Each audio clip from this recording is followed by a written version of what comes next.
దేవుడు మనకి ఆయన యుద్ధం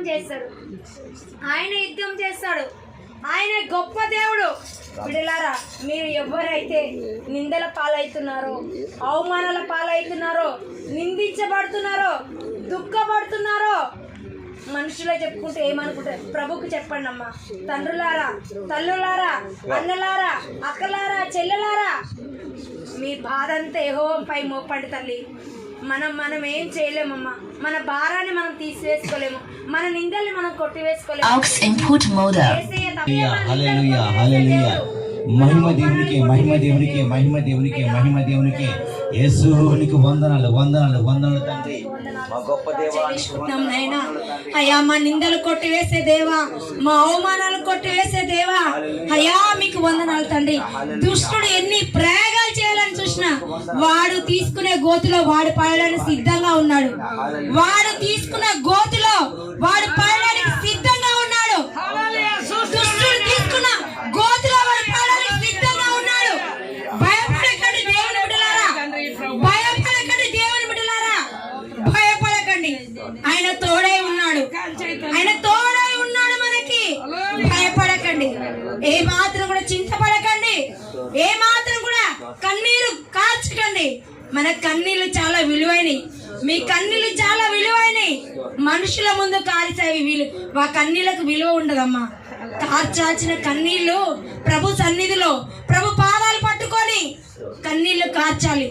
ఈ రోజు ఎవరి కోసమైతే దేవుడు ఈ విధంగా మాట్లాడుతున్నాడో గ్రహించండి అమ్మా, అర్థం చేసుకోండి. ఇది నా కొరకే అని మీరు గ్రహించండి తల్లులారా. అయ్యా మీకు వందనాలు, స్తోత్రము తండ్రి. బిడ్డల ప్రోవా, మనుషులు ఏమనుకుంటారో చెప్తే రేపు మళ్ళీ నన్ను అంటారేమని నైనా మనుషులకు చెప్పడం కాదయ్యా. బిడ్డల చింత యావత్తు నీపై వేస్తున్నట్టు. బ్రతుకుట క్రీస్తే, చావైనా మేలే. అయ్యా మీకు వందనాలు, స్తోత్రము తండ్రి. ఈరోజు ఈ స్థలంలో తండ్రి నాయనా ఎక్కడున్నామో నీకు తెలుసుగా తండ్రి. మొన్నటి దినంలో ఎక్కడున్నామో నీకు తెలుసుగా నాయనా. ఏ స్థలంలో నువ్వు ఉంచావో తెలుసుగా తండ్రి.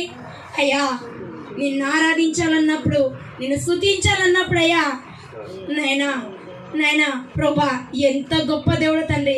నిజంగా అయ్యా మాలో ఉన్నావని మేమే గుర్తించలేకపోతున్నామయ్యా. నువ్వు మాలో ఉన్నావయ్యా, కానీ మేము గుర్తించలేకపోతున్నాం తండ్రి.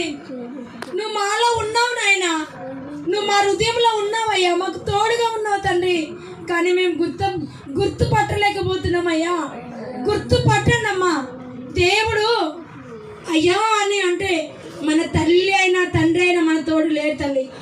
జన్మనిచ్చిన తల్లిదండ్రులు లేకపోయినా మనల తల్లి కడుపులో రూపించక మునుపే, తల్లి కడుపులో ఇంకా మనం పుట్టక మునుపే పేరు పట్టి ఆయన పిలుచుకున్నాడు. తండ్రులారా, తల్లులారా, నువ్వు కావాలి.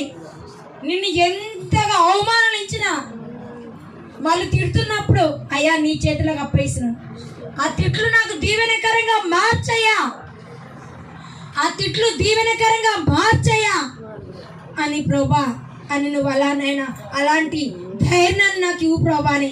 ఎవరైతే తిడుతున్నారా, ఎవరైతే అవమానాలు ఇస్తున్నారా, ఎవరైతే నీ బ్రతుకు ఎందుకు బ్రతుకుతున్నా అంటున్నారా, ధైర్యంగా ఉండండి తల్లి. అప్పుడే దేవుడు మనతో ఉంటాడు. అమ్మా తండ్రులారా, తల్లులారా, ఏ శోధన రాకపోతే దేవుడు మన తోడై ఉన్నాడని మనం నమ్మం. శోధనలు ఒక పరీక్ష. ఆ శోధన రాకపోతే ప్రభు మనతో ఉన్నాడని మనం ఎప్పటికీ నమ్మలేం. ఆయన ఎప్పుడు మన తోడై ఉంటాడు, ఆయన మనలోనూ ఉంటాడు.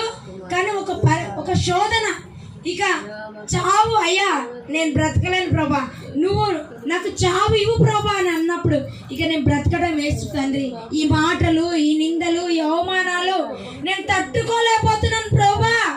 ఇక నేను సమాజంలో ఎలా అడుగు పెట్టాలి, నా ముఖం నేను ఎలా చూపించాలన్నప్పుడు తల్లి దేవుడు చక్కని పరిష్కారాన్ని, నిన్ను ఎవరైతే బాధ పెడుతున్నారో, నిన్ను ఎవరైతే దుఃఖ పెడుతున్నారో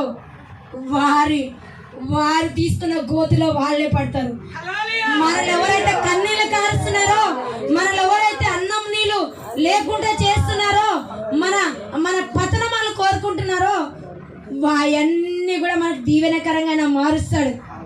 అవన్నీ కూడా దీవెనకరంగా మనకు మారుస్తాడు. దేవునిలో తల్లులారా, దేవుడు ఇక మనము చెప్పాను కదా.